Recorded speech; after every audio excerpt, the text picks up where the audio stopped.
Clash Magazine theme Magazine, song. Decoded. Clash Magazine. So let's start with your song MOTO, Yes. which you released as a single earlier this month. Yep. So the song and the accompanying visual Yeah. kind of romanticizes like the bloom and then the demise of Yeah. a relationship. Literally.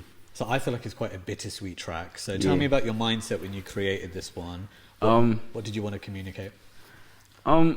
If anything, it was more of a reflection than anything. It was just like, I was willing to give you everything, and you, in exchange for that, you gave me 0. Right. And you left for something else, and I have to just deal with that, and I have to just like accept the consequences of that, and yeah, try and like sort that out myself. I'm all alone trying to just sort it out. And that's like the point of the song. That was like the driving force of the song. It was just like an ode to like an old love, Right. like a past relationship. And yeah, it's a reflective song. I love it. Like I feel like it's one of those songs that like when you're in that mood, or when you're in that space of like reflecting on past relationships, trying to leave a relationship, like probably at the cusp of the end of the relationship, it hits you on a very different like level. Why do you think it's gone down so well with the demographic?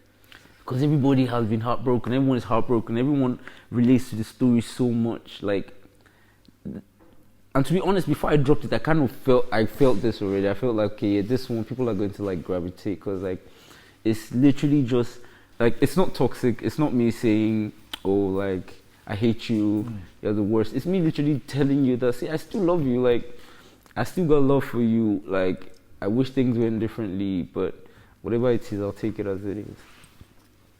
I mean, Gangsta Romantic is the title of the new EP. Yeah. Why did you settle on that particular title? So initially it was Romantic Gangster, right? And then I didn't want to get the perception of I'm a gangster. I'm not a gangster. I'm not about that life. I don't want to be about that life. But like, I didn't want people to get the perception that I'm saying that I'm a gangster or anything.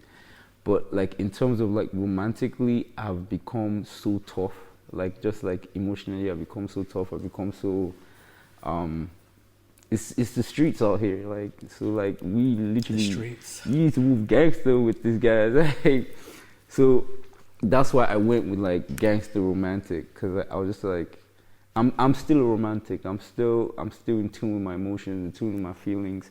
But now I've entered I entered a different space in the last year, where it was like I had to move gangster to protect my feelings. I had to move gangster to protect my mind, like just like, and that this project is basically a reflection of the last year of my life, like Right. the year where everything was just going crazy.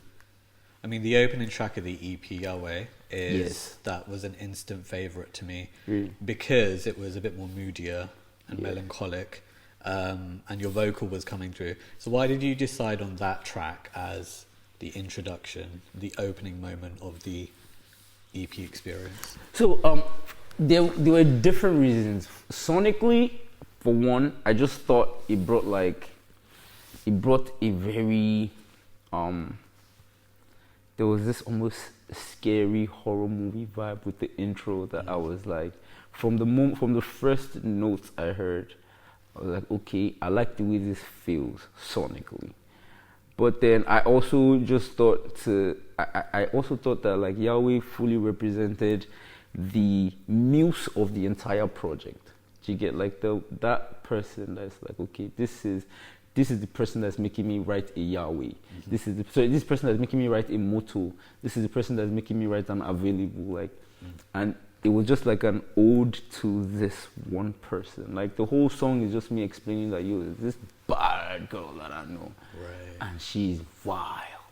Right. And that's what the song is. And it's hilarious because Yahweh is one of the names of God in the Bible. And from the intro, like from the beginning of the song, from when I start, it's very counter-religious. Like it's like I don't know if that's a word. That's not a word. Counter-religious, but it's a word today. Yeah, it's a word. Lojay made up the word. But like it's I'm talking about raw, nasty. Can I curse? Yeah, of course you can. Shit in this song, and I'm just like, and you get to the chorus, and I'm just singing Yahweh. I'm calling the name of God, and the only reason why that is the situation is because she made me go crazy like that. Make me have to call the name of Jesus Christ. Like, oh my God. The fact that you're invoking God's exactly name. Is the EP completely autobiographical? Is it based on observation? Yes, fully observation. Right, okay. Yeah, so everything is inspired by true events. Okay. That's the only way I know how to write music, to be honest. But yeah, everything is inspired by true events. People that I've actually met, people that I've actually spent time with and experienced, and yeah, just made songs about them. In what ways does Gangsta Romantic differ from Love and Attention, which you released in 2021? Love and Attention, Gangsta Romantic is more of an anti-romantic project. Okay. Oh, nice. Anti-romance, yeah. Love and Attention is, I mean, it's in the name, love and attention. Like it came from a place where that was what I wanted from like my relationships and my partners. And then experiences happened and things happened in my life that just changed the whole narrative of my life and my whole direction and everything. And my desires changed. And I got to a point where being vulnerable was more could be more detrimental to me. Right. Like, not everybody that was around me necessarily was around me because they thought I was the love of their life or anything. Like, you get, so it's like I experienced stuff that just got me to this point where I'm just like, okay, you know what? We're moving gangster. Like, close your heart, close your eyes, and just move. Like, that's it. I mean, a core characteristic of this EP is how versatile you are vocally. Yeah. That's always a feature of Afrobeats, is how fluid the vocal is. Yeah. You go from these runs, melisma, but then you're doing melodic rap at the same time. So break down your vocal production process when you're in the studio. How do you go about layering, and who influenced your vocal variety as well? It was, to be honest, I made this project on my own. Like, it was just me, myself, and I. And shout out to Sarz. He listened through to like all of the songs. Whenever I felt like I was on the fence about a song, he's always like the first person. Like, he was always the first person I would go to. He still is the first person I would go to in such a situation. But like, minus his input in the project, it was basically just me, like, and the producers and the way I work, barring like a few people, because I produce as well. So even when I'm working with the producer, I'm still producing the song in a way. So shout out to all the producers on the song, by the way. Moon Willis, P Prime, Lauda, DJ Maforisa, Kabza the Smalls, like myself as well. But like everyone, it was an intimate project. It was a very intimate process. Like, it was me and my system just recording. No sound engineer, no recording engineer. I was a recording engineer. And I just wanted to make something intimate. I wanted to make something that people would hear and feel something. It wasn't about like a hit record or what's popping out there or whatever. I just wanted to make music that my friends would listen to and say, yes, we connect. When's the next show? I want to sing this song with you. That's it. I mean, we use Afrobeats to kind of describe like the overall sound. Yeah. But if you could go into specifics about kind of regional subgenres, inflections and tempos, how would you describe the overarching sound design as well? Of the project? Of the project at large. There's such a variety of like music and sounds in the project. Because like if you look at, for example, If You Down, that's like R&B. And then you go to like Available and you're in Amapiano, and you're in Yahweh, and you're in this mix of Afrobeats and hip hop. And you're in Over, and you're hearing this Afrobeat song that has no kick from the beginning to the end. And you just, it's such a variety of things. I feel like the overarching sound in all of this, in all these different like instrumentals that brings everything together is probably my vocals. Like that's like the one thing that unites all of these instrumentals.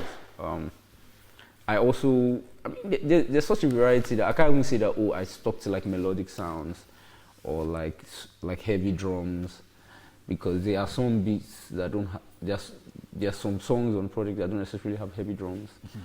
There are some songs on the project that aren't necessarily the most melodic songs. Like I mean the beats like, aren't necessarily like the most melodic beats. I kind of bring the melody into like the whole scene. So if there's anything that's like constant, it's my vocals, and that was the point. Because the point of the project is the words I'm saying and the things I'm trying to like express and tell you. I mean, the diaspora here in the UK, like we're the biggest advocates of Afrobeats. Yeah. I mean, we have our own charts. UK Afrobeat charts. Outside of Nigeria, of course. So as you kind of expand your sound with this transitional project, is that UK support and cosign important to you? Is international recognition like the next stage of what you want? I mean, the point of everything that we're doing in Afrobeats right now is to take the sound global.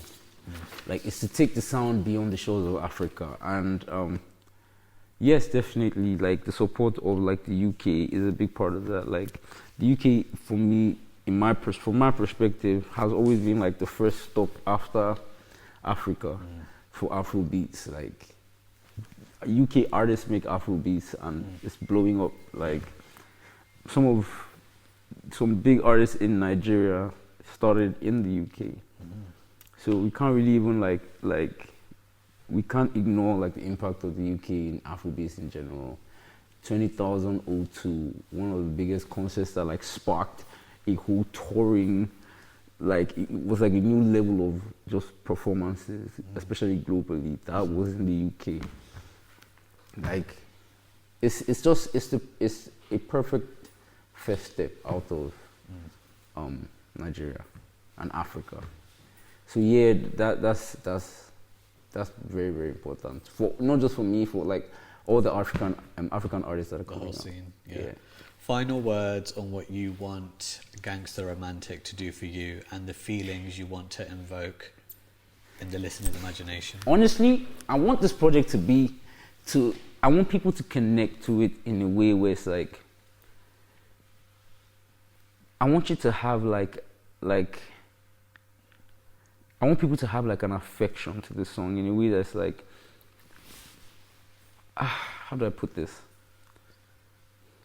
Because I didn't make this project because I wanted to have hits out. I made this project because I wanted people to listen to something that they can connect to, and like something that they can hold on to for like a long period of time and say, okay, this is what this song represents.